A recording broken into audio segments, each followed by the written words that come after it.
दोस्तों, इस समय अगर भारत किसी देश से कोई हथियार खरीदता है या फिर किसी देश को अपना कोई हथियार एक्सपोर्ट करता है तो फिर हमको अचानक से ये देखने को मिलता है कि उस हथियार की डिमांड अचानक से पूरी ही दुनिया भर के देशों में बढ़नी शुरू हो जाती है। इस बात को दो एग्जाम्पल से समझने की कोशिश करते हैं। आप सभी के याद ही होगा जब भारत ने फ्रांस से 36 की संख्या में रफाल फाइटर जेट को खरीदा था, उसके बाद हमको ये देखने को मिला था कि दुनिया भर के देशों ने रफाल फाइटर जेट को ही खरीदना शुरू कर दिया था और आज सिचुएशन ऐसी आ गई है कि अगर कोई देश फ्रांस को रफाल फाइटर जेट का ऑर्डर देता है तो वो रफाल फाइटर जेट उस देश को 2030 के बाद ही मिल पाएंगे, क्योंकि फ्रांस के पास इस समय 200 से भी ज्यादा रफाल फाइटर जेट के ऑर्डर पेंडिंग में पड़े हुए हैं।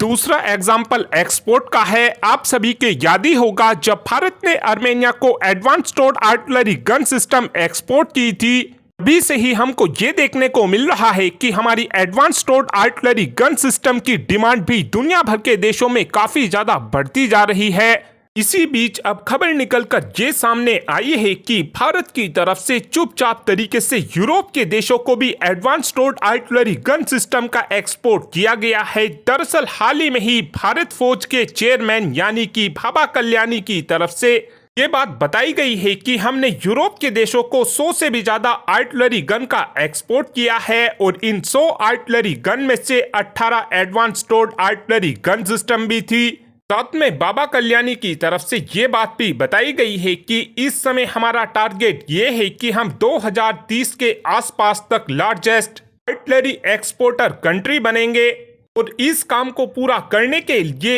इस समय भारत फौज ने अपनी मैन्युफैक्चरिंग कैपेबिलिटी को भी बढ़ाना शुरू कर दिया है। साथ में बाबा कल्याणी की तरफ से ये बात भी बताई गई है कि इस समय हम एक ऐसी आर्टिलरी गन सिस्टम को भी बनाने में लगे हुए हैं जो चलते चलते ही अपने टारगेट को पूरी सटीकता के साथ हिट करने में सक्षम होगी और इस नई आर्टिलरी गन को खरीदने में अभी से ही यूरोप के कई देशों ने अपना इंटरेस्ट भी दिखाना शुरू कर दिया है। साथ में बाबा कल्याणी की तरफ से ये बात भी बताई गई है कि इस साल हमारा टारगेट ये है कि हम अपनी सेल्स का 80% एक्सपोर्ट से ही कमाने वाले हैं। साथ में एक अपडेट पारस डिफेंस को लेकर भी आया है, जहां पर इस समय बताया ये जा रहा है कि हमारी प्राइवेट सेक्टर की कंपनी यानी कि पारस डिफेंस ने इजराइल की माइक्रोन के साथ एक एमओयू को साइन किया है और इस एमओयू के तहत अब ड्रोनों में लगने वाले कैमराज को भारत के अंदर ही बनाकर तैयार किया जाएगा।